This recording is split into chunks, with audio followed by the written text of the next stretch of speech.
Alô, gente querida, gente boa aqui e em qualquer outro lugar desse planetinha de Deus, onde quer que eu esteja sendo visto, ouvido, em qualquer ambiente ou em qualquer plataforma, que o Senhor seja conosco, que a gente seja visitado por toda essa graça de Deus que não faz acepção de pessoas, que chega a qualquer um de nós em qualquer lugar.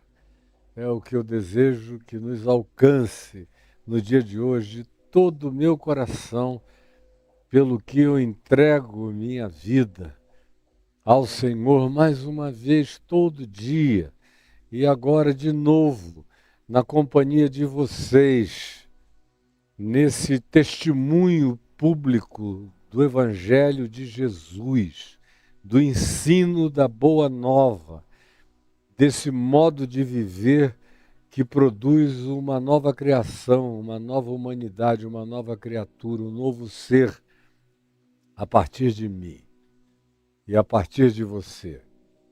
O Evangelho não é algo para ser imposto às coletividades. Não é um projeto político, ideológico para ser imposto como programa de governo em lugar nenhum. Jesus nunca propugnou uma teocracia. Nunca foi palavra dele, desejo dele, missão dele, proposta dele, derrubar o Império Romano e instituir um reino de Deus e a imposição da prática da vontade de Deus como ideologia coletiva.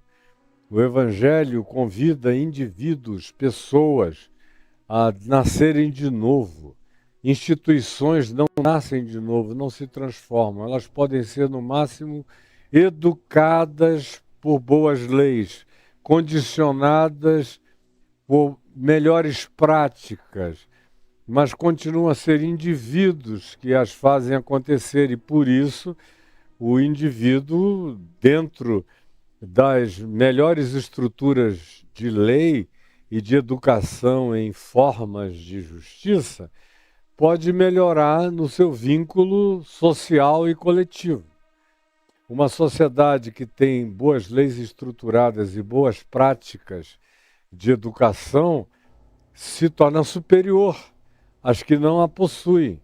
As que não possuem isso viram organizações ou instituições, organizações não, mas instituições caotizadas no absoluto. Mas, mesmo as mais evoluídas do planeta, aquelas que habitam os Países Baixos, a região nórdica da Europa, que tem muito mais sofisticação na praticabilidade legal, social, na distribuição de rendas, no tipo de sociedade que produzem, ainda são habitadas por indivíduos, tomados por sentimentos mais variados, de inveja, de competição, de observação crítica perversa, de maledicência.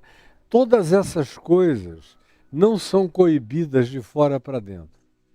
Elas só podem ser tratadas de dentro para fora, como Jesus ensinou, e até o dia de hoje a história humana só fez demonstração de que o diagnóstico dele estava e está absolutamente correto. A gente consegue diminuir os agravos com governos razoáveis e com leis boas, e com educação. A gente diminui os agravos para o convívio coletivo, melhora o coletivo social, mas não transforma, não faz nascer de novo. Você é apenas o indivíduo que aprendeu a se comportar, mas não é uma pessoa em quem tenha havido um haja luz e houve luz, um regênesis, uma recriação a partir de dentro do coração, a partir da constituição de um novo olhar, de um novo pensamento, de um alinhamento harmônico e coerente entre espírito, pensamentos, sentimentos, emoções, caráter, atitudes e comportamentos. É só quando há um alinhamento profundo disso, focado numa intronização do amor em nós, do amor de Deus, do amor de Cristo, que manda que nós aprendamos a vontade de Deus de maneira natural. Quando ele diz, ao falar sobre como a gente deveria viver e proceder, ele não disse: leiam a Escritura, a Torá do Velho Testamento dos judeus todos os dias, para vocês aprenderem a vontade de Deus. Não, os fariseus liam isso o tempo todo. E eram os seres domesticadamente mais perversos que se podia conhecer. Mas domesticados dentro da legislação. Mas o coração afastado, longe. Ao contrário, Jesus não disse que tem que ter um determinado nível acadêmico para se sofisticar e se tornar elegante o bastante na compreensão de natureza cultural para poder fazer a vontade de Deus. Nem passou por aí.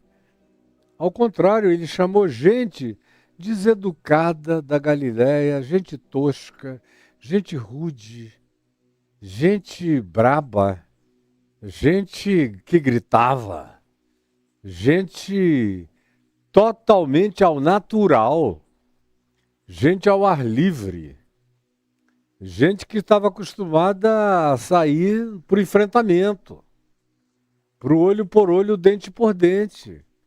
Gente, como a gente vê na narrativa dos evangelhos, falando daqueles aos quais Jesus chamou para andarem com ele, pessoas completamente ordinárias, em todas as suas manifestações emocionais, sentimentais e de pensamentos. São pensamentos desalinhados, e a gente querendo saber quem é o maior, quem é o mais importante, quem tem a primazia, quem vai assentar no lugar mais elevado, quem é mais ouvido, quem é o mais importante, ou tomados de acessos do tipo que fazem assistir alguém fazer tudo certo, como foi o caso que aconteceu com os apóstolos, narrados por Marcos e por Lucas, que viram alguém expulsando demônios em nome de Jesus e o proibiram, porque não fazia parte do grupo deles, do grupelho. Essa coisa do apartheid, da segregação, do não anda conosco, esse culto ao conosco, primeiro tem o culto do eu. Quando o eu não é de modo algum defendido por Jesus, aí eles tentam introduzir a dimensão do conosco, da nossa congregação, do nosso grupo, do nosso convívio, da nossa doutrina, não anda com a gente, não é da gente. Tudo isso é a mesma maldade, a mesma perversidade. E Jesus, para começar o processo de cura desses indivíduos que estavam com ele, mas não o tinham compreendido, como levaram o resto da vida para tentar entendê-lo. O resto da vida para tentar entendê-lo. A gente vê um cara como João, cujo apelido era Boanerges, filho do trovão, que era capaz de soltar os cachorros em cima, de partir para as cabeças. Era bonitinho, era novo, era querido, tinha meiguice no coração, colocava a cabeça no peito de Jesus, mas isso era uma faceta da vida dele. Era capaz de partir para as cabeças, para enfrentamentos. Ele é que pede a mãe, ele e o irmão Tiago, para falar com Jesus, dizendo: Senhor, queria fazer um pedido. Quando tu vieres no teu reino, permite que os meus dois filhos, Tiago e João, se assentem um à tua direita e outro à tua esquerda, conforme o teu critério de preferência de amizade. Você veja a pateticidade, a mãe não chegou lá sozinha. Ela teve o backup dos filhinhos, dos filhos do trovão, que trovejaram esse desejo de supremacia sobre os demais. E o remédio que Jesus apresenta não é acadêmico, não é de educação formal exterior, não é de natureza religiosa, não tem nada a ver com qualquer forma de coibição e pela imposição exterior de legislações. Ele sabe que nada disso funciona. Se leis e legislações e regimentos fizessem alguém melhorar para a vida, os fariseus, que foram os piores fomentadores da morte de Jesus no cotidiano, juntamente com os sacerdotes do templo, com os líderes acadêmicos, teológicos e do Sinédrio de Israel, foi essa tríade que patrocinou, acima de qualquer coisa, a morte, a cruz, a execução e as torturas de Jesus. Se lei tivesse esse poder de produzir uma pessoa melhor, meu Deus, os fariseus seriam uns entes santos. Não lhes faltava leitura, não lhes faltava educação, não lhes faltava jejum, não lhes faltava a prática das orações exteriores e formais, não lhes faltava o convívio congregacional, não lhes faltavam os encontros congregacionais variados com os melhores rabinos, com os melhores educadores. O próprio Paulo é um exemplo veemente disso, de como ele tivera a melhor educação greco-romana lá em Tarso, que era um grande centro acadêmico da Ásia Menor, um dos melhores, com os melhores professores e universidades e ensinos, foi onde Paulo foi criado. Depois ele vai e é educado em Jerusalém aos pés do principal rabi, do principal rabino, do principal mestre dos seus dias, da sua época, junto com Gamaliel, mas ele, junto com outros que tinham estado precedentemente a Gamaliel, por exemplo, com quem Paulo estudou, sob cujos pés ele se assentou para aprender, estavam vindo do rabino Hillel, do rabino Shammai, tinha uma quantidade enorme de outros rabinos celebrados e que os fariseus ouviam. E era com eles que aprendiam as suas sabedorias. E era a partir dessas sabedorias que eles desenvolveram a sua raiva canina de todos aqueles que fossem diferentes disso. E Paulo, que é bastante conhecido da gente, é um dos maiores exemplos disso. Ele diz, educado aos pés de Gamaliel, da tribo de Benjamim, da seita dos fariseus, hebreu de hebreus, de uma genealogia impecável, fazendo um tracing back para os seus antepassados mais distantes, inequivocamente. Mas olha o que aconteceu. Quanto mais ele se dedicou ao estudo da religião e ao aprendizado do judaísmo, pior ele se tornou como ser humano. Mas ele odiou os diferentes.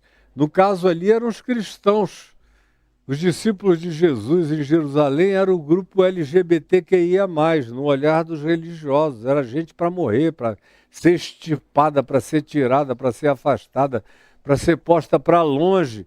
Na equivalência dos dias de hoje para a religião, assim se tornaram os discípulos de Jesus para aquela geração que teve em Paulo um dos jovens mais proeminentes, como ele mesmo veio a dizer. No meio da minha geração, diz ele, eu me destacava além de todos. Foi por isso que ele recebeu cartas, autorizações, legalizações de todas as naturezas para perseguir os discípulos de Jesus, para torturá-los, para aprisioná-los, para fazê-los negarem a fé e para executá-los e matá-los. Paulo mandou matar muita gente. Não foi só algo que aconteceu esporadicamente, ele foi veementemente praticante dessa hostilidade vivida em nome de Deus. E foi isso que ele fez. E fez com intensidade maior do que qualquer outro antes dele. Ele foi absolutamente intragável e demoníaco nas práticas de desumanidade que ele veio a exercer. Vocês vejam como, quanto mais ele teve de instrução e de conhecimento, mais com a arrogância desse supremacismo acadêmico, ele se tornou perverso nas suas práticas de superioridade, que olhava para quem não pensava como ele, do jeito dele, como seres absolutamente descartáveis, desprezíveis e desnecessários à existência humana. O que Jesus diz? Ele diz, sem citar ninguém, sem evocar Sócrates, Platão, Zenão, Epicuro, ninguém. Ele diz, o que quereis que os homens vos façam? Fazei vós, primeiro a eles. Olhem para vocês, é a partir de vocês, do que vocês sabem que dói, do que vocês sabem que faz mal, do que vocês não querem para vocês. Vocês sabem que fome não é bom. Vocês sabem que sujeira não é bom. Vocês sabem que pobreza não é bom. Vocês sabem que receber ódio não é bom. Vocês sabem que rejeição não faz bem. Vocês sabem que desenvolver uma autoimagem oca é horroroso.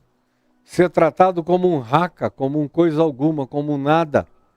Vocês sabem, a partir de vocês, o que faz mal à vida. Como também vocês sabem como ser amigo e ter amigos é tão bom. Vocês sabem como ser perdoado faz tão bem. Vocês sabem como tirar pesos do coração alivia tanto a vida. Vocês sabem como comer bem, ter a garantia do pão nosso de cada dia, é absolutamente saudável para qualquer um, para vocês também. Vocês sabem como sair de um banho gostoso traz um bem-estar enorme. Vocês sabem como ter um telhado, um teto, uma cobertura é de uma proteção benfazeja e saudável, extraordinariamente incomparável. Vocês sabem como roupa limpa para vestir é tão agradável. Vocês sabem como ter liberdade de expressão, de pensamento, de vida, de existência, de produção de pensamento, sem serem recriminados e perseguidos por ninguém por causa disso. Vocês sabem como é bom, porque vocês gostam disso para vocês.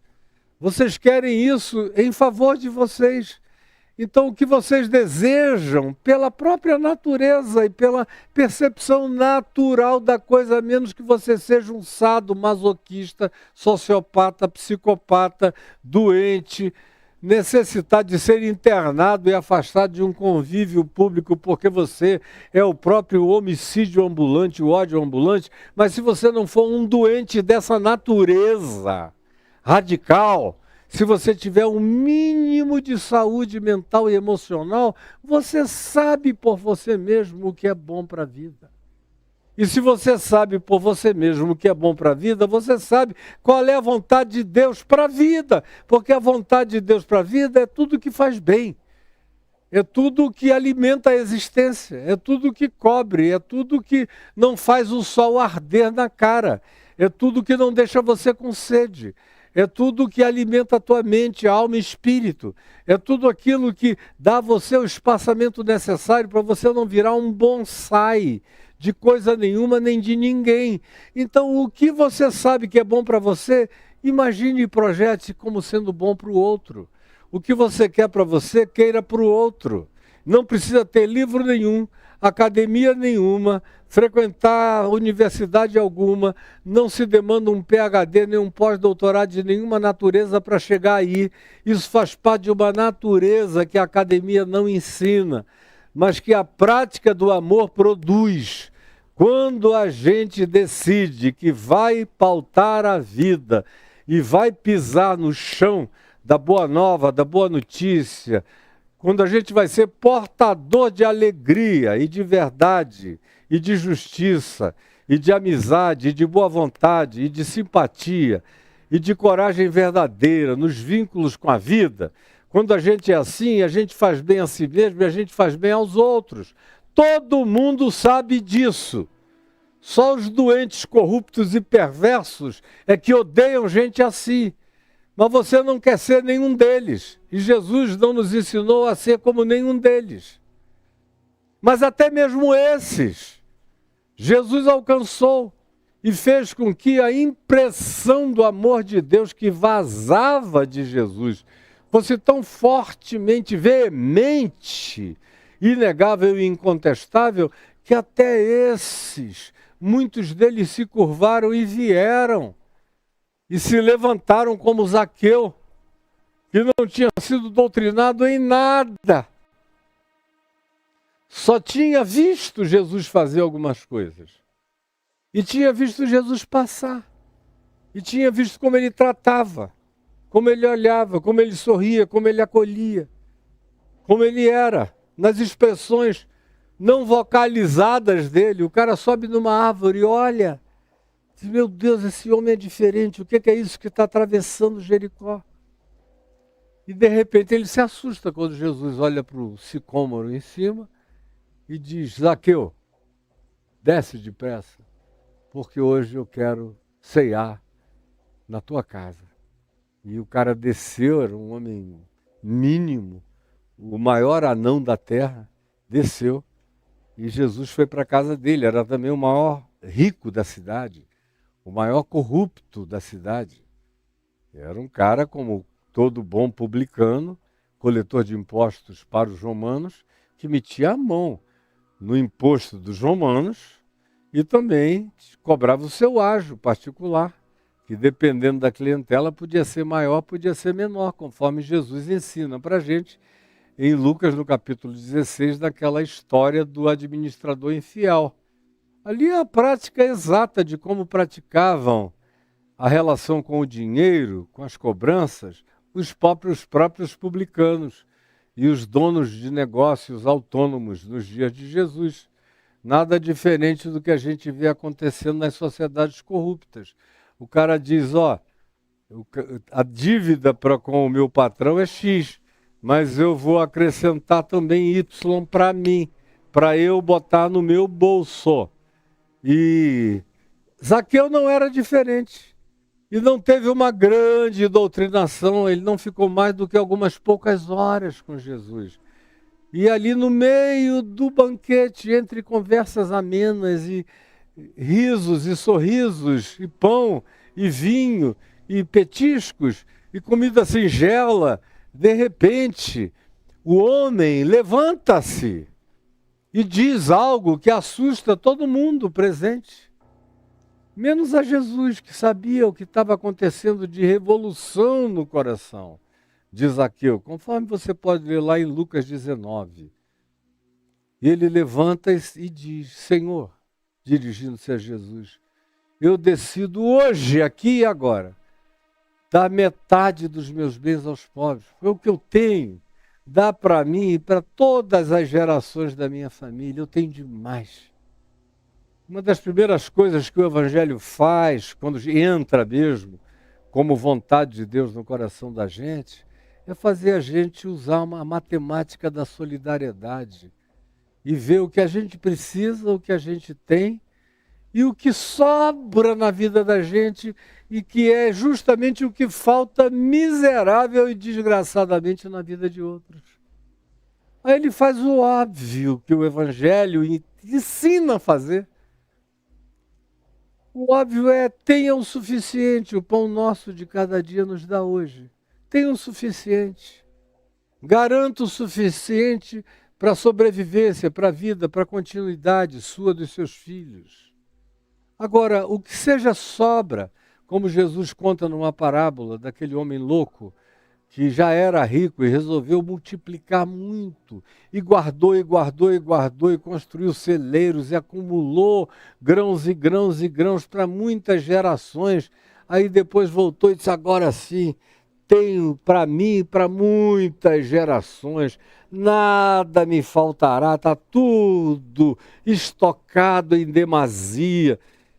E aí Jesus disse que a voz de Deus falou a ele, louco, hoje mesmo te pedirão a tua alma e o que tu tens para quem será? É a filosofia do livro de Eclesiastes, da sabedoria bíblica do Velho Testamento em Provérbios, do ensino dos evangelhos e dos apóstolos, andam na mesma direção da moderação em tudo. A vontade de Deus anda sempre na linha da moderação que faz bem a mim mesmo e faz bem aos demais à volta de mim. E na vida daqueles que me cercam. Jesus apela, em primeiro lugar, para o bom senso, para o que cada um provava em si mesmo, como critério mais básico e natural de compreensão da vontade de Deus. A vontade de Deus é que aquilo que você sabe, se você não é um pervertido, como eu já disse, um psicopata, um desenervado de ser e de alma, um dodóizaço, um ente que está entre os humanos por uma total concessão da existência a você, porque você não mereceria estar nem entre os chimpanzés, mas existe entre os humanos e você não serve de referência. Você provavelmente sirva para a prisão, para a cadeia, para o afastamento, para o ostracismo social, porque você é perigoso ao convívio humano. Mas se você não é essa pessoa e não é assim, Jesus disse, se houver um mínimo de humanidade em você, olhe para você mesmo. Porque a partir de você mesmo, você vai entender o que os outros precisam. Se você não for um narcisista egótico e destituído de toda a humanidade possível, você vai saber. Esse foi o primeiro critério que ele estabeleceu, como a gente viu na sexta-feira passada. E além disso, ele disse para nós qual era a coisa mais simples sobre entender a vontade de Deus. Ele disse que a vontade de Deus implica em amarmos-nos uns aos outros assim como a gente se ama. O que decorre desse princípio, que quereis que os outros vos façam, fazei vós primeiro a eles. O que decorre disso é amai-vos uns aos outros. Amai-vos uns aos outros. E o critério é a categoria básica, mais comumente humana possível. É, assim como eu me amo, eu devo amar o outro. Ame ao seu próximo como você ama a si mesmo. Se você não é um narcisista doido que só ama o seu próprio umbigo, se você não é um dodóizaço, se existe alguma humanidade em você, se você tem um mínimo de amor próprio, saudável, sadio, equilibrado, moderado, esse é o critério mínimo e ordinário que você deve usar para torná-lo projeção de olhar no discernimento e na compreensão do que o outro, seu próximo, seu irmão, diferente de você, seja ele quem seja, precisa para a vida, precisa para existir. Então, a partir do que eu quero em mim, para mim, do jeito que eu sou saudavelmente ensinado a me amar, sem exacerbações narcisísticas de nenhuma natureza, quando há um mínimo de humanidade ainda prevalente e plantada em mim, eu já carrego em mim o critério e a categoria do que significa praticar a vontade de Deus em favor dos outros também. Porque a partir dessa vontade de experimentar o bem pleno na minha vida, que eu devo, se não sou doente de um narcisismo, dizendo pela quarta vez essa palavra hoje, tomado de natureza perversamente egóica e horrorosa e dessensibilizada por inteiro, se eu não sou um dodói dessa natureza, eu carrego em mim o padrão da vontade de Deus a ser praticada por mim e praticada em favor dos outros. O critério ordinário simples que qualquer um tem em qualquer lugar do mundo. Jesus diz, até os gentios fazem isso. Até os pagãos da terra inteira fazem isso.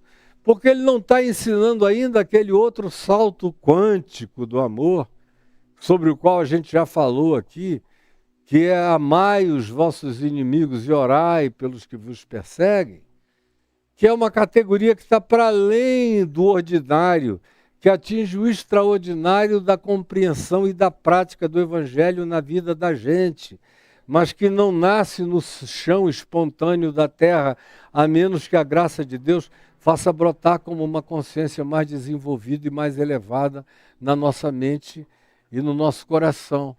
Eu tenho a impressão que esse Instagram aqui estava sem funcionar esse tempo todo. Botei agora para funcionar o Instagram. Não estava, viu, Caio, aí dentro. Então, É a partir dessa categoria mais ordinária, mais simples, que Jesus estabelece o critério da vontade dele para ser praticada por nós. É a partir do amor que eu tenho por mim mesmo que eu devo amar o próximo, e é a partir do bem que eu quero para mim mesmo que eu devo projetar como sendo aquilo que também é necessário à vida do próximo. E para quem chegou no Instagram, que só foi ligado agora, eu já estou falando no YouTube sobre isso há uns 20 minutos. Vão para lá, botem, puxem para trás e assistam tudo, para não perderem nada. Pois bem, continuando. Eu disse na sexta-feira passada que esse critério está espalhado entre todas as pessoas do mundo que não sofram de uma disfunção psíquica ou mental ou cognitiva ou de caráter aturdidora que impeça o indivíduo de ter percepções mínimas sobre si mesmo, sobre o próximo. Se houver um mínimo de humanidade e de saúde humana, todo mundo sabe e não tem desculpa de dizer eu não sei o que eu deveria fazer para fazer a vontade de Deus por meu próximo. Aí a gente viu já na terça-feira, e a gente viu do dia de ontem, na quarta-feira. Na terça-feira eu dei uma passeada aqui no Evangelho, rapidamente, dizendo o próprio Sermão da Montanha, embora seja o Evangelho todo, seja a manifestação do que Deus quer de mim, está no que Jesus pratica, no que Jesus ensina, em como Jesus vive, em como Jesus trata de crianças, como Jesus abraça velhinhos, como Jesus entra na casa de pagãos, de gentios, segundo os critérios dos judeus que não eram de Jesus, como Jesus não sente nenhuma necessidade religiosa de purificação por ter ido para uma terra de porqueiros, do outro lado do Mar da Galileia, em Gadara, em Geresa, em Decápolis.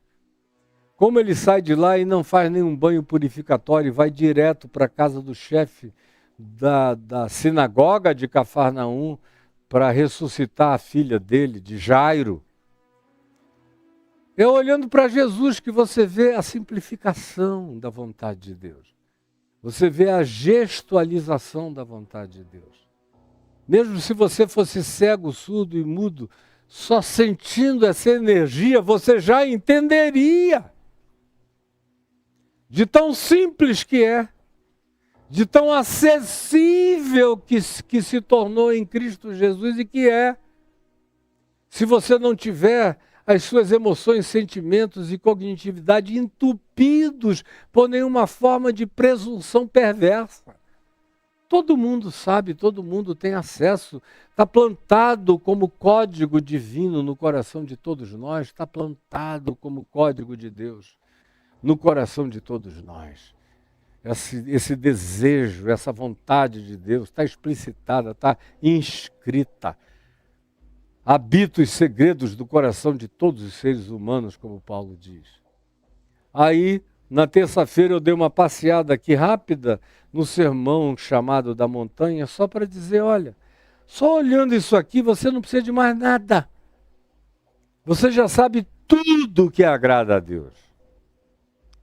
Tudo que Deus quer que você seja, você pratique, você reproduza, você vibre, você deixe vazar como energia de amor, de graça, de compaixão, de bondade, de justiça, de misericórdia, de generosidade, na constituição de olhos bons, de interpretação boa, projetando a melhor luz do seu ser na vida, amando com amor agapau, com amor sublime, com amor de Deus, sem ser o amor fraterno que responde bem aos que bem nos tratam. É isso que a fraternidade faz. Eu sou bem tratado, trato bem. Agora, indo além disso, Jesus vai para além disso e manda que o nosso amor e a nossa justiça excedam a fraternidade básica que está espalhada pelo mundo inteiro, como ele diz, até os gentios fazem o mesmo, E manda que a gente vá além, amando os inimigos e orando pelos que nos perseguem. Isso é um outro nível para o qual a gente deva crescer, e é nessa direção que a gente deve andar. É para aí que nós somos desafiados a prosseguirmos. No entanto, preste atenção. Se você quer saber a vontade de Deus, aí eu falei sobre isso ontem. Não entre nessa arapuca maligna de profetas que vão dizer para você as coisas mais idiotas desse mundo e mais anti-evangelho, na maioria das vezes, possíveis. Que só vão te fazer promessa de dinheiro, de prosperidade, de viagem. Eu vi você chegando com uma mala na mão. Ou eu vi um varão alto te cortejando. Ou eu vi uma santa de Deus separada para você. Ou eu vi todas essas coisas que eu não tenho mais nem alma para falar, porque eu passei a vida inteira ouvindo essa loucura para todo lado e me cansando, me enojando disso tudo. Quando a palavra, a vontade revelada de Deus está, toda ela manifesta em Cristo Jesus, nos movimentos dele, no modo dele ser, tratar, falar, agir, ensinar, tocar, tanger, olhar, interpretar, acolher. Está tudo ali. Não tem mistério, não precisa jogar búzios, não precisa de horóscopo, não precisa de tarô, não precisa de taboíja, não precisa de nada disso. Não precisa de mistificações, não precisa, está claro, acessível a qualquer um, a todos. Não há alguma categoria de especiais, habitantes de um nirvana. Nem é preciso se recolher para as montanhas, nem para o deserto, nem para as cavernas. É possível praticar toda a vontade de Deus vivendo na cidade, na sociedade, como Jesus mandou viver, como Jesus viveu. Como Jesus viveu, vós sois o sal da sociedade, da terra, do mundo. Vós sois a luz do mundo, não é da caverna. Não é para acender uma lâmpada e botar dentro de uma caverna. Para você ficar meditando de você para você mesmo. Ao contrário, é para dar gosto ao mundo, à vida. A vontade de Deus é para ser praticada no meu cotidiano, na existência social, na multiplicidade relacional, no meu atingimento, no âmbito da extensão dos meus alcances. Isso não precisa de nenhum tipo de catequese. Não significa, a prática da vontade de Deus não é sair falando o nome de Jesus por aí, enchendo o saco do mundo, não. Isso é fanatismo religioso, é só isso. É só isso. E é porque você não vive o Evangelho. E é só porque você não ama. E é só porque você não pratica o que Jesus praticou. E é só porque você não quer encarnar o que Jesus encarnou. E é só porque você tem preguiça infernosa de andar após Jesus e fazer como ele fez e ser como ele era e buscar o que ele ensinou a gente a buscar, praticar e viver. É que você quer transformar a vontade de Deus em oráculo especial e inatingível, quase que num gnosticismo, dado a conhecer apenas a alguns que frequentem algumas reuniões misteriosas de profecia ou que tenham acesso a algum grupo de seita especial que anuncia para todo mundo para vender a particularidade da sua suposta especialidade aos outros, dizendo só aqui é que a vontade de Deus é revelada plenamente. Mentira! Manda um idiota desse me procurar e fala isso. Porque para mim eles não chegam com esse papo. Porque eles sabem que o Evangelho os recortaria todinho saindo da minha boca contra eles.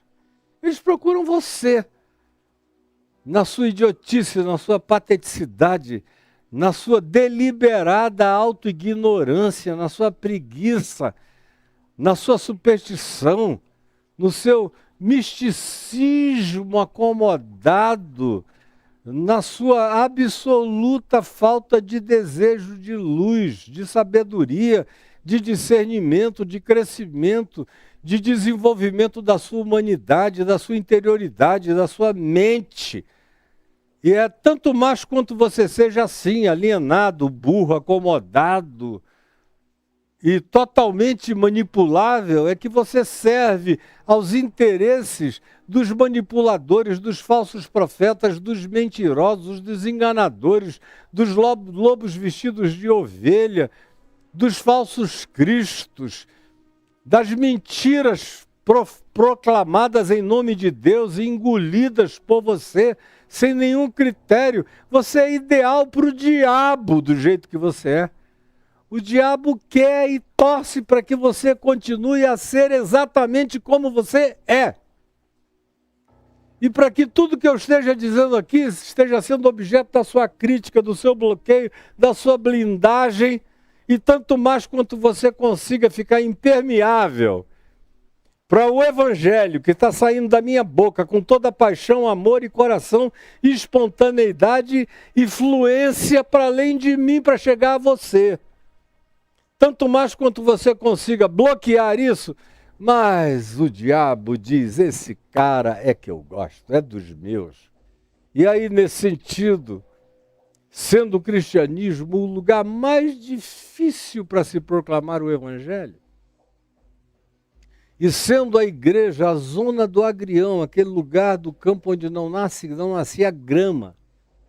Antigamente esse lugar era embaixo da área do goleiro, porque o goleiro ficava andando para lá e para cá. E hoje os campos são todos sintéticos e tudo mais, mas no passado, no tempo que eu jogava bola, peladeiro de várzea, de rua, de calçada, de futebol de salão, de praia e de campo, os campos, às vezes até o Maracanã, que era o melhor gramado do Brasil, no final do campeonato, antigamente era o Robertão, o Campeonato Brasileiro, essas coisas, o Campeonato Rio-São Paulo dos anos 60 e 70, no fim do ano, já tinha uma zona do agrião ali no goleiro, de um lado e do outro, porque o goleiro fica andando em cima, não nasce a grama. Não nascia. Então eu ia dizendo, a igreja é a zona do agrião para a semeadura do evangelho. É esse lugar onde a semente é pisada de dia e de noite. Pisada, pisada, pisada, nada cresce, ninguém deixa crescer. Porque o evangelho dentro da igreja é um perigo para os negócios. É um perigo, como alguns líderes de denominações riquíssimas no Brasil já me disseram, pessoalmente. Eu já mencionei os nomes deles dezenas de vezes, a tal ponto que eu cansei e não menciono mais. Quem ouviu, ouviu, quem creu, creu, quem quis entender, entendeu. Do contrário, é só o conceito que você vai receber.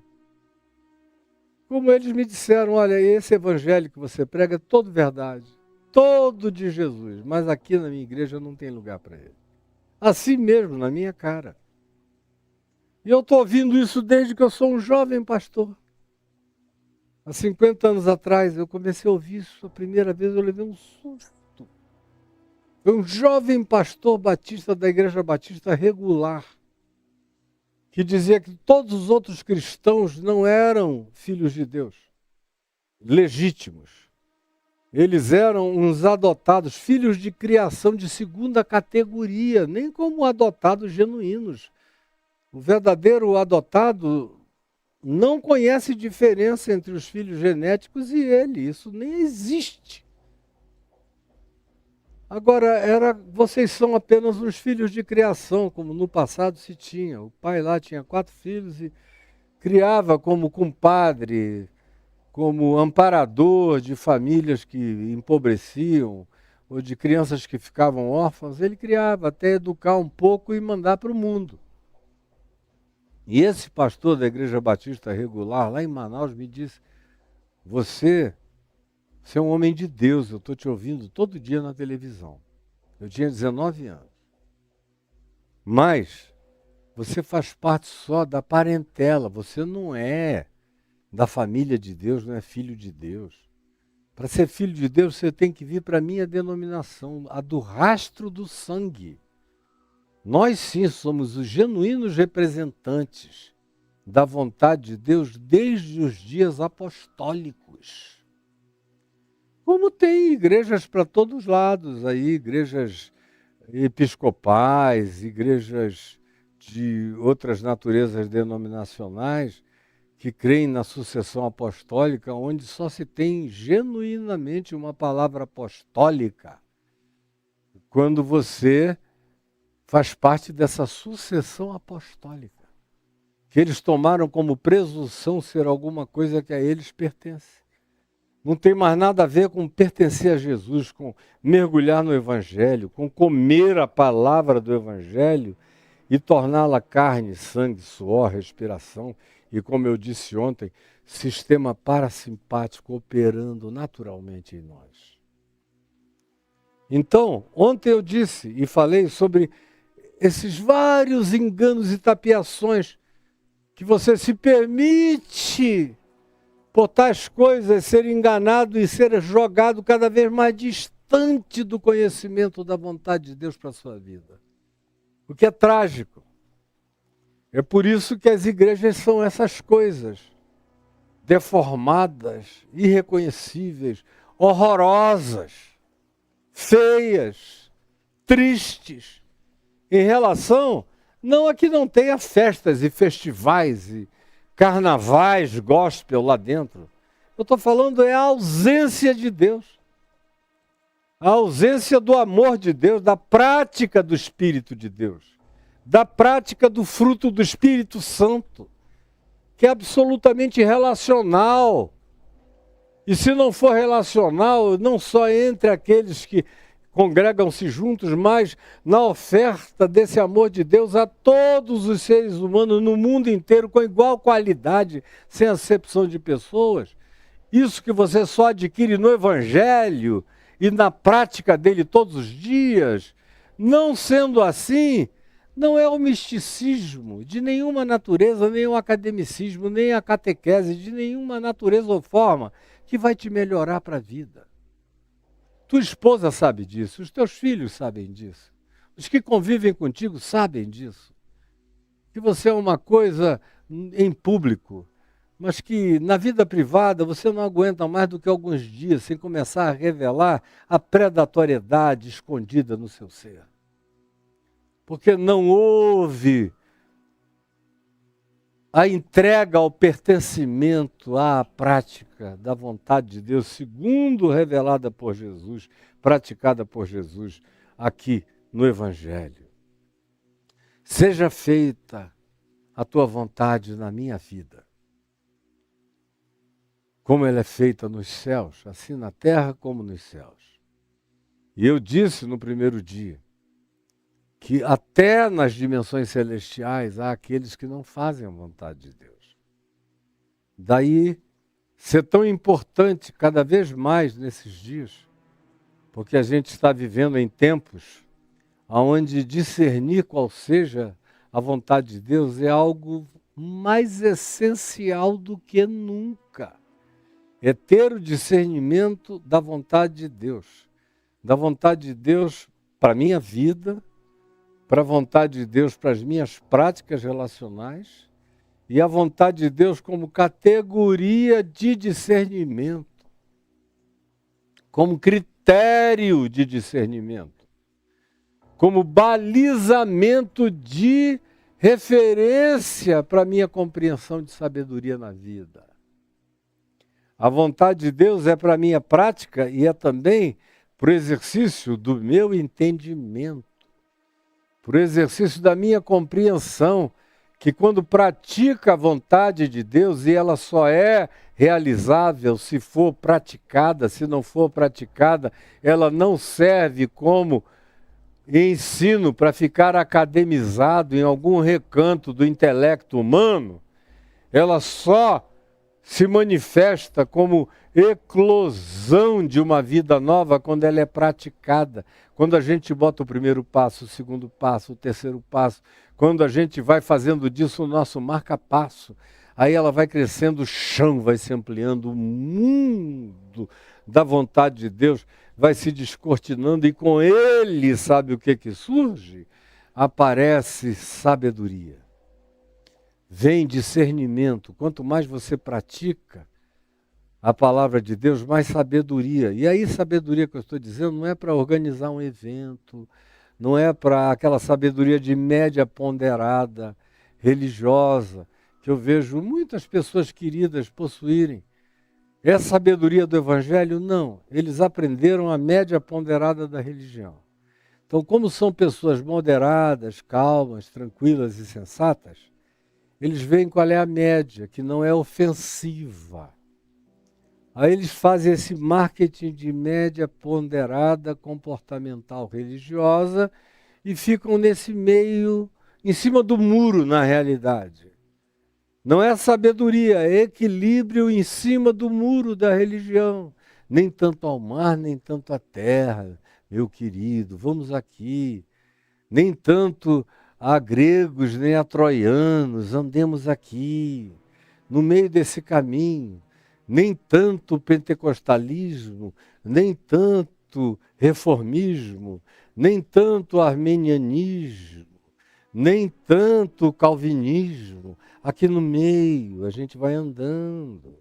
Nem tanto gospalismo celebrativo e nem tanto silêncio litúrgico. Aqui no meio, a gente vai aqui no meio, agradando a um lado e a outro, mas isso não tem nada a ver com Jesus, nem com a vida, nem com coisa alguma. Jesus nunca teve essa preocupação. Jesus fez o que tinha que ser feito, tratou cada um como cada um precisava ser tratado. Quem gostava, gostava, quem não gostava, odiava, mas ele foi em frente, celeremente no seu caminho até a morte, morte de cruz. Porque não fez média com ninguém, jamais, nem com coisa alguma. Ao contrário, como estava escrito acerca dele lá no Salmo 2, e como é repetido acerca dele na Epístola aos Hebreus, dizendo que ele, o Filho, disse ao Pai: eis aqui estou, corpo tu me deste, ou seja, tu me encarnaste, corpo tu me deste, aqui no espaço-tempo, no corpo que me deste, que se cumpra em mim toda a tua vontade. Toda a tua vontade. E todos os que quiseram, como Paulo diz, como Jesus ensinou no Sermão do Monte, aqui no capítulo 5, todos quantos querem viver justa e piedosamente em Cristo Jesus, não serão entendidos, não serão compreendidos, serão sempre alguém fora da curva, serão sempre demais para os que estão em cima do muro e serão sempre um pretexto polarizante para os que habitam os polos e aí te apelidam de polêmico. Só porque você não habita em nenhum dos polos deles, mas anda no caminho de Cristo, que não é um caminho de média ponderada de nada, é o caminho, verdade e vida. É o caminho da verdade que conduz ao que produz a vida. Essa é a vontade de Deus. O resto é religião, é catequese, é doutrinação e é dogma. Pelo amor de Deus, será que você não consegue entender? Pois bem, Jesus chega e nos ensina que até nos céus a vontade de Deus precisa ser recorrentemente praticada. Precisa ser feita. Isso é uma palavra para homens e para anjos, para seres celestiais. E em dias como os nossos, discernir essa palavra de Deus é essencial para eu conseguir sobreviver nesse mundo perverso, tomado por treva. Como Paulo diz, esse mundo tenebroso. Pedro também usa a mesma expressão, esse mundo tenebroso, tomado por densa treva, manipulado pelo príncipe da potestade das regiões invisíveis, das camadas e camadas e camadas de mundos paralelos, onde existem seres do bem, da luz e do amor, e onde existem também milhões de seres da maldade, da perversidade, e que são intradimensionais e transdimensionais, passam para dentro do nosso mundo, como tem alguns que estão contidos dentro do nosso espaço-tempo. E tem outros que se atrevem a penetrar, como já houve no passado. Várias vezes, não apenas uma, mas várias vezes. A gente já chega no Jardim do Éden, na página 1ª e 2ª da Bíblia, do Pentateuco, aqui da Bíblia do Antigo Testamento, e você já encontra uma serpente falando, dando ideias contra Deus, na 1ª página, na 2ª e na 3ª já está lá. Na 3ª página, a serpente dando ideia, ó. Desde o início da existência mais natural, esses entes de natureza supranatural, ou transnatural, ou intranatural, ou transdimensional, já estavam presentes. Depois que Adão e sua mulher tomam do fruto, comem do fruto da árvore do conhecimento do bem e do mal, o que se diz? Que uma criatura extradimensional, eu não vou chamar extraterrestre, porque eu prefiro tratar de extraterrestre os seres que não são dessa civilização terráquea, mas que fazem parte de civilizações no espaço-tempo, que estão viajando, aprenderam a viajar no espaço-tempo, viajar para o futuro, viajar para o passado, mas são seres, vocês vejam, a maioria deles parecem com a gente, são hominídeos ultra desenvolvidos que perderam a musculatura, a boquinha ficou pequena, os olhos ficaram grandões e tal. É o futuro da própria humanidade, se continuar sem se exercitar com naturalidade e se for cada vez mais coberta pela magia tecnológica que nos poupa movimentos, exercício e tempo de todas as naturezas. É por isso que sem academia hoje, todos nós estaríamos em pouco tempo nos transformando em extraterrestres grey, com a cabeça grande, braços alongados, dedos longos de teclado, boquinha de pílula, olho grandão para enxergar melhor a tela e só isso. De modo que esses somos nós amanhã. Esses aí são extraterrestres, porque não são da Terra. Estão vindo de outras civilizações. Mas Jesus está falando, sobretudo, desses seres transdimensionais e intradimensionais. Desses outros mundos paralelos.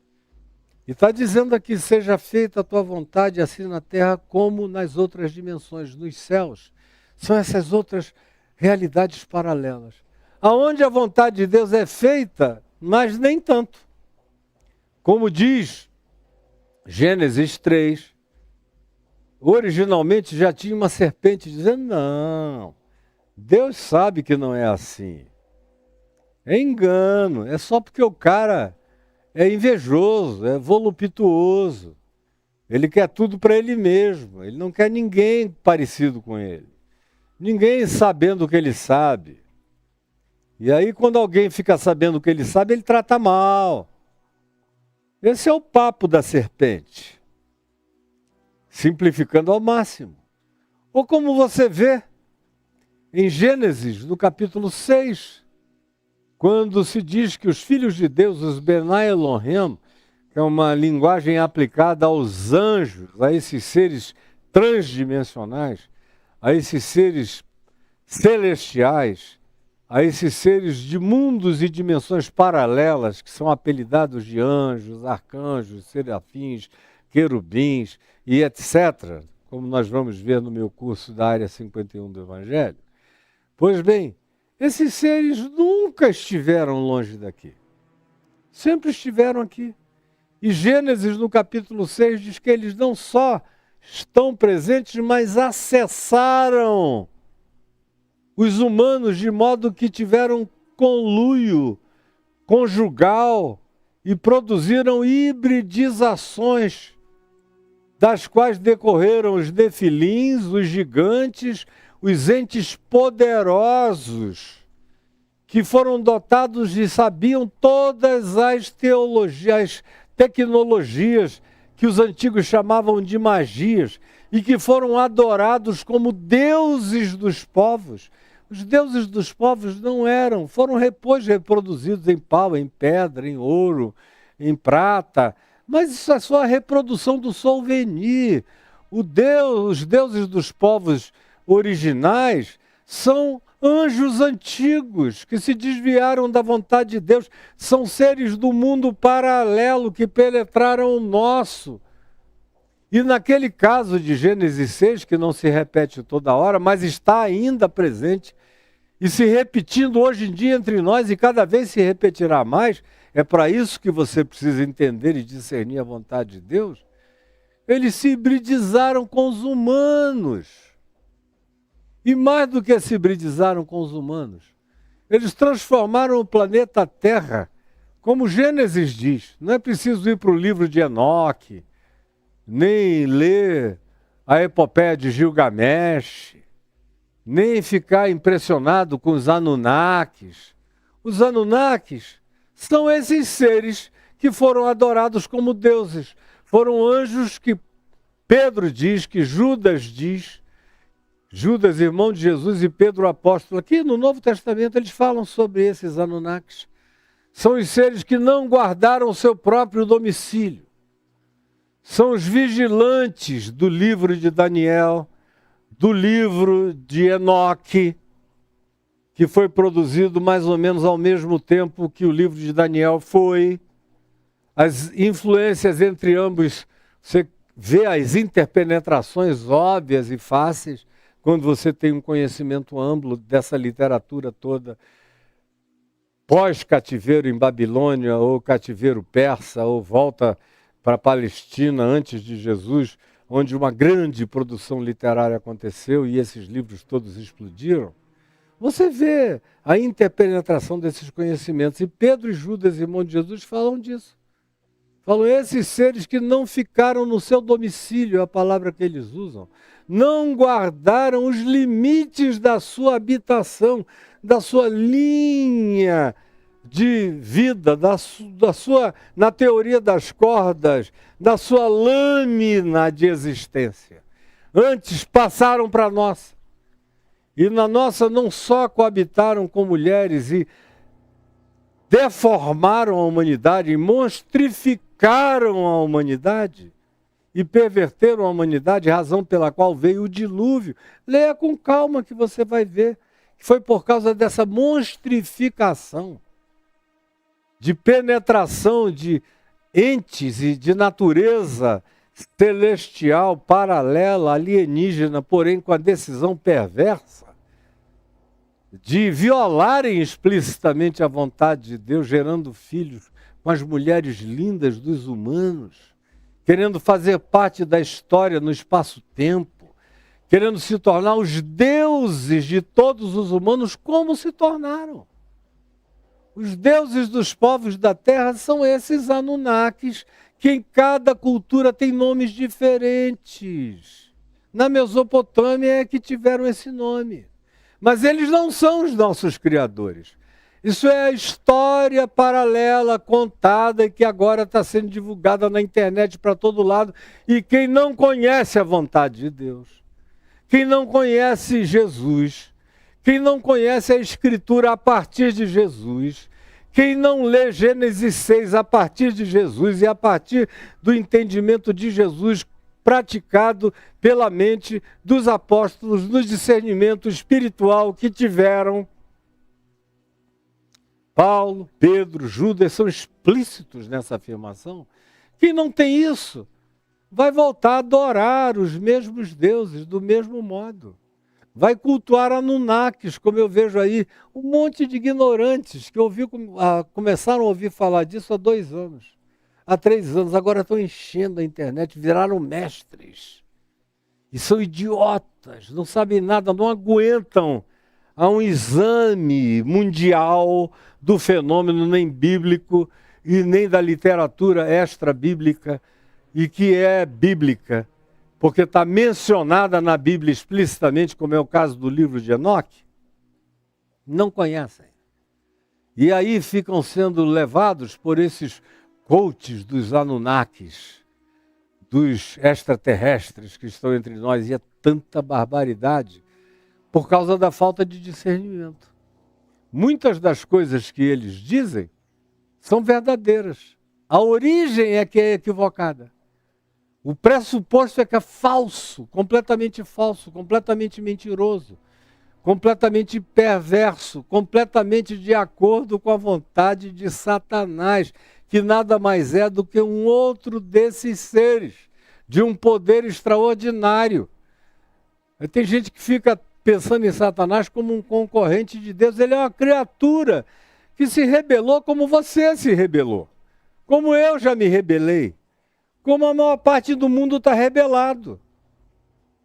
Rebelião entre seres que têm pseudoconsciência ou alguma inteligência ou volição é alguma coisa que acontece mais do que mato no planeta Terra, dá como urtiga para todo lado.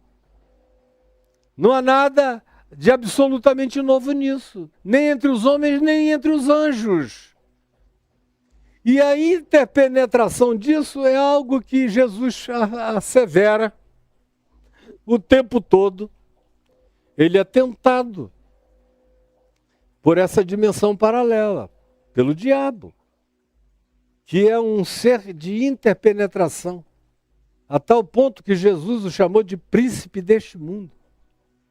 Paulo chama de príncipe da potestade do ar, que atua nos filhos da desobediência. Está tudo dito. O Novo Testamento é mais moderno do que jamais poderia ter sido antes. E vai ficar cada vez mais atual para quem queira lê-lo com olhos inteligentes.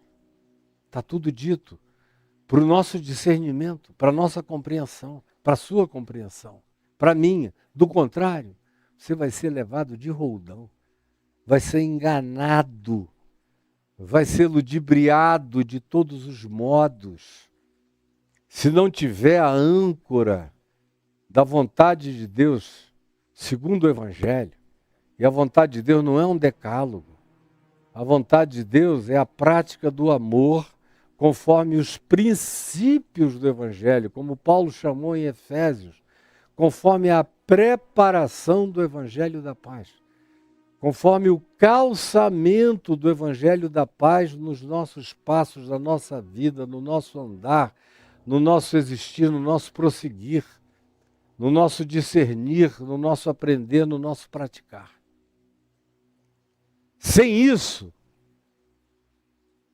eu estou aqui para lhe dizer, eu sinto muito, mas você está danado, está ferrado, está perdido, vai ser enganado.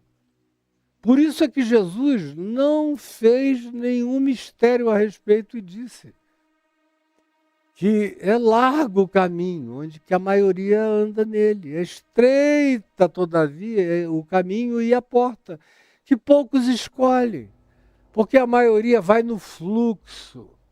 Como você, que vai do fluxo. Você é um ser do flow, do fluxo. Está todo mundo indo, deixa eu ir junto.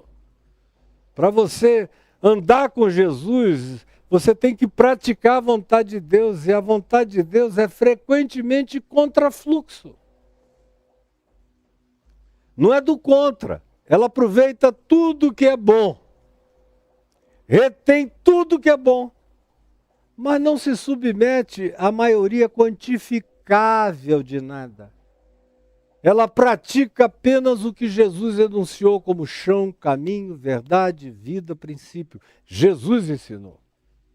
E é a partir de Jesus que entra essa nova compreensão, essa chave hermenêutica, essa mente nova de entendimento e de compreensão com a qual eu leio tudo, leio a história, leio o épico de Gilgamesh, entendo a história do mundo, examino as arqueologias mais modernas, mostrando seres que existiram muito antes do dilúvio, que é justamente aquilo que a gente deveria aprender hoje mais do que nunca. Por quê? Por causa da vontade de Deus. Porque Jesus disse que assim como foi nos dias antes do dilúvio, nos dias dos Benai Elohim, dos Nefilins, dos seres distorcidos, das hibridizações, das perversificações, da alteração das naturezas, da proliferação da maldade humana, do irreconhecimento do significado original das coisas, Assim como foi antes do dilúvio, razão pela qual o dilúvio veio e poucos escaparam, porque houve um resetting na humanidade, houve uma tentativa de recomeço. De modo que a nossa Bíblia é uma Bíblia jovem, é um texto jovem que vem, de fato, de Noé para cá. O que acontece antes de Noé, a gente tem até mais informações nas culturas e na arqueologia e na paleontologia dos povos do que aqui, do capítulo 1 de Gênesis até o capítulo 6, que é quando vem o dilúvio, o resto é narrativa do dilúvio. Depois é pós-dilúvio e começa Abraão, que já é a narrativa semítica. De alguns poucos milhares de anos para cá, é tudo muito recente. Mas Jesus disse, vocês têm que entender o que aconteceu antes do dilúvio. Porque assim como foi nos dias anteriores ao dilúvio, os dias anteriores a Noé, assim será também nos dias anteriores à volta do Filho do Homem. E eu olho em volta, a partir de Jesus, a partir do Evangelho, e vejo cada vez mais o mundo pré-diluviano taking over, tomando conta de tudo.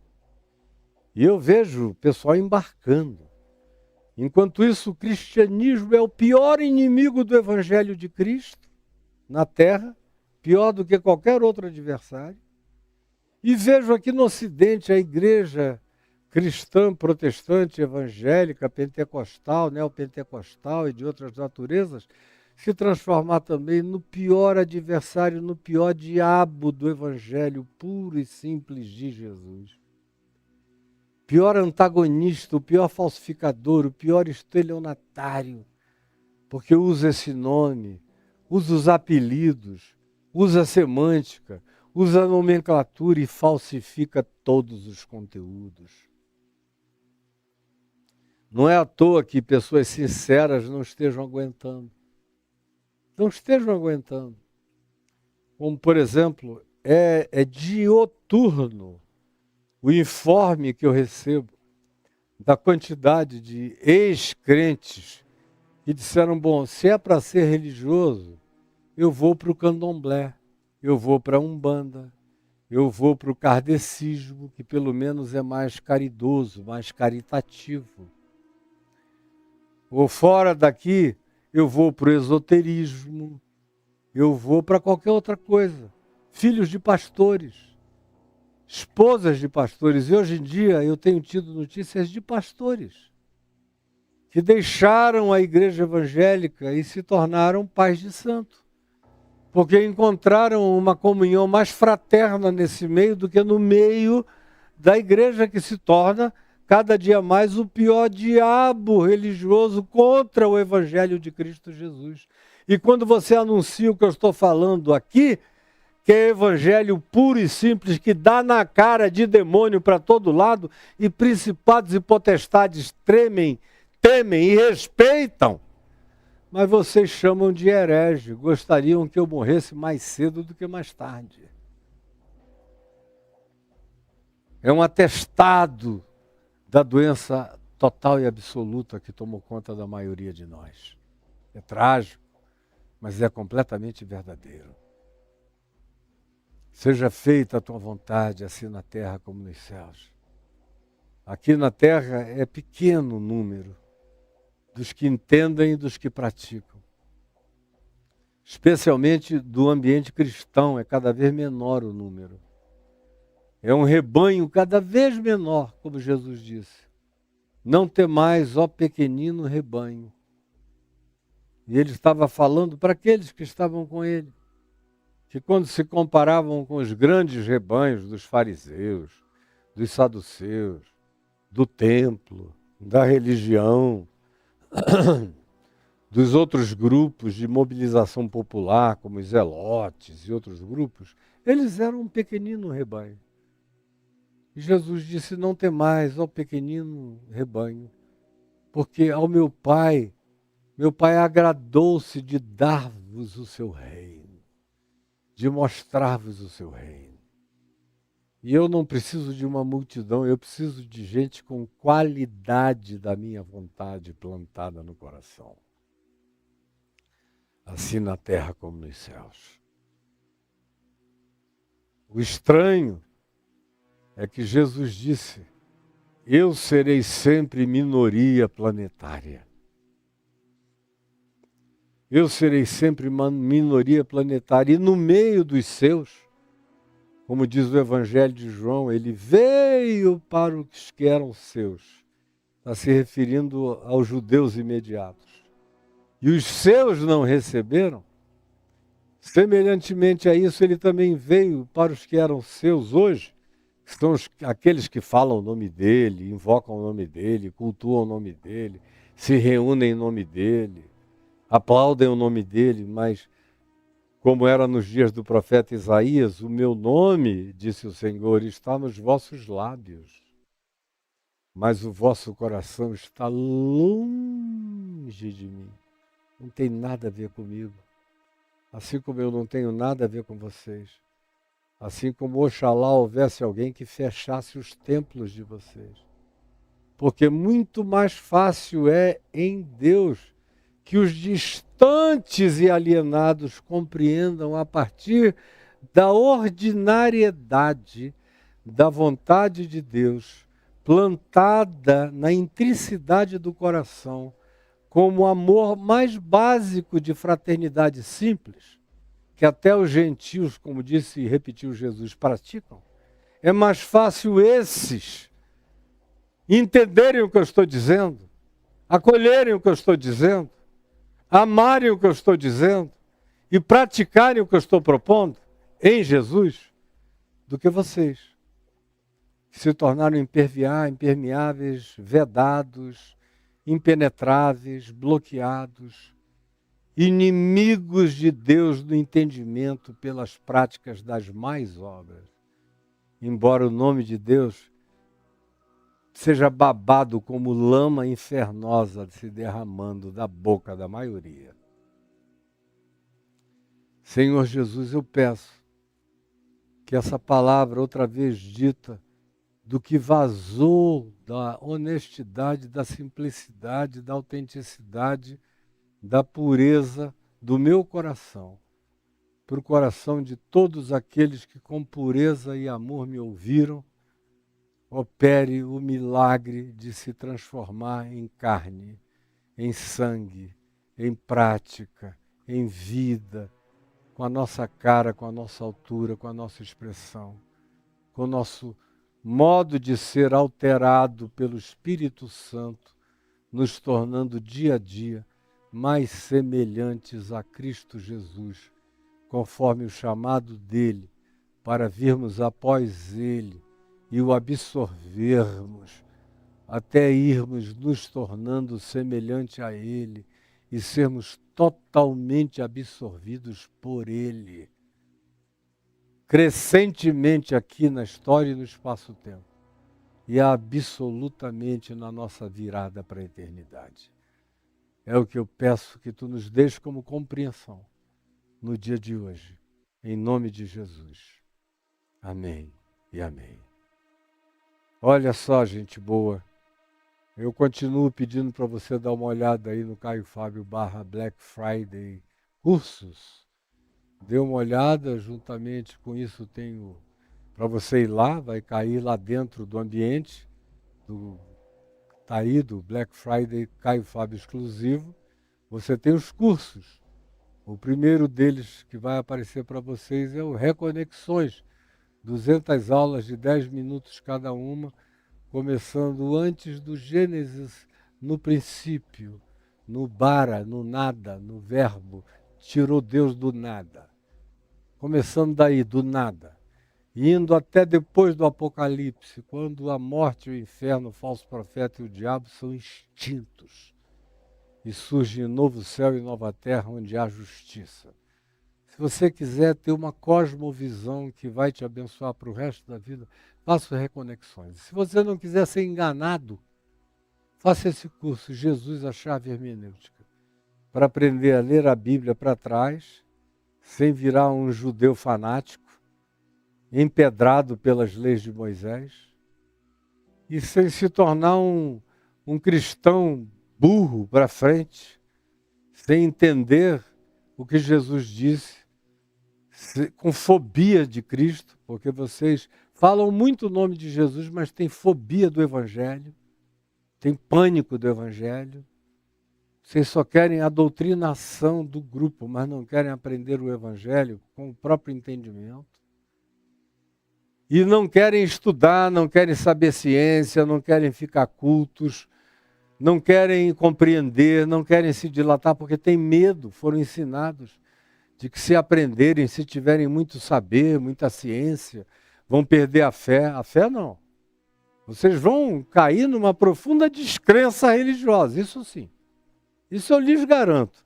Quanto mais conhecimento, quanto mais saber, quanto mais ciência, quanto mais história, quanto mais cultura, menos a religião tem espaço na tua vida. A religião como doutrinação, como dogma, como catequese, mais patética e infantil, primária, menos que jardim da infância ela se torna. Agora a fé é outra coisa. A fé só cresce. Quanto mais eu me amplio na minha cosmovisão, mais a minha fé se dilata. E quanto mais a minha fé se dilata, mais a minha compreensão científica aumenta. Porque a fé não tem medo de nenhuma ciência. A fé, ao contrário, ela corrige frequentemente os limites da ciência e os amplia para além do que a ciência conseguiu alcançar. Que a ciência ainda vai muito pouco, não vai tão distante quanto a minha fé me leva. A ciência nossa contemporânea, espaço-temporal, para no Big Bang. A minha vai para muito além do Big Bang. A nossa ciência ainda está estudando teoria das cordas, começando a admitir a existência de outras dimensões. A minha fé, ensinada por Jesus, pelos apóstolos, por Pedro também, na primeira epístola dele, na segunda, vai para além do que a teoria recente das cordas começou no século XX, ensina, e do que a mecânica quântica começou a tanger de maneira ainda muito primária. Eu já sou um ser dessas outras dimensões o tempo todo, a partir do meu entendimento da Bíblia, lida tendo Jesus como chave hermenêutica. E é isso que eu proponho a você, a leitura de tudo, do mundo, da vida, tendo Jesus como chave hermenêutica. Aí você tem o caminho do discípulo, que eu fiquei 4 anos ensinando isso, toda quarta-feira à noite. São 6 livros grossos, tomos grossos. Aqui baseado em Mateus, do capítulo 16 até quase ao final, porque ele vai até o capítulo 19, e aí são os 4 primeiros livros do caminho do discípulo, e aí depois vem os 2 últimos, o 5º e o 6º, chamados de perguntas cretinas, respostas divinas. São todas as perguntas cretinas que foram feitas a Jesus e todas as respostas divinas que procederam de Jesus às perguntas cretinas. São as mesmas que a religião formula, com as quais ela ataca o Evangelho até o dia de hoje. Se você quer ser um discípulo bem treinado, que saiba manejar a compreensão da verdade, a palavra da verdade, continue aqui comigo.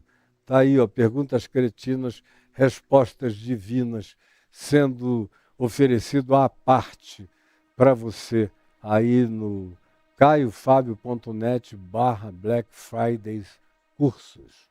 Aí você cai no Caio Fábio exclusivo. E aí tem o QR Code, que você só aponta a sua câmera e cai lá dentro, no ambiente onde tem todos os cartões de crédito usados no Brasil. E para você que mora no exterior, tem o PayPal. Para o pessoal que diz, como é que eu faço para participar? Eu moro em outro lugar do planeta. Posso? PayPal te atinge em praticamente qualquer país da Terra. Para você nos ajudar, e mais do que nunca nós estamos precisando da sua ajuda, porque os desafios só crescem, só se tornam mais globais e mais terráqueos. Eu conto com você. E também tem o Pix, que está aí. E eu agradeço a todos os que estão se remotivando a contribuir, a colaborar. Colaborem, contribuam. Esse Pix é para o meu ministério, não é para mim. é para o meu ministério. Eu vivo dos cursos do Caio Fábio Exclusivo, infelizmente não vivo ainda totalmente desses cursos, eu ainda recebo ajuda de alguns amigos, de 2, 3 amigos que me ajudam, do contrário eu não fecho o mês, e de alguns que têm pedido aí o Pix da minha mulher. Está aí o Pix dela apresentado para vocês, para os que pedem. E se quiserem, é tudo espontâneo, eu não vou dar nenhuma razão para você fazer isso. Se você já não tiver essas razões no seu coração, eu não vou oferecer nenhuma a você. Que Deus te abençoe, um grande beijo, fique no Senhor e a gente volta amanhã. Eu iria viajar amanhã, mas consegui jogar para sábado. E amanhã estaremos aqui juntos. Hoje eu vou levar a minha mulher numa cadeira de rodas, com os meus filhos e netos, aqui de Brasília, e nós vamos até o estádio Mané Garrincha, a ouvir o show, participar do show do Paul McCartney. Eu vou cometer esse ato devocional da década de 60, quando eu fui muito inspirado pelos Beatles e pelo Paul também, e sou até o dia de hoje. Um grande beijo para todos vocês, que o Senhor seja conosco, fique com Jesus. Amém, amém.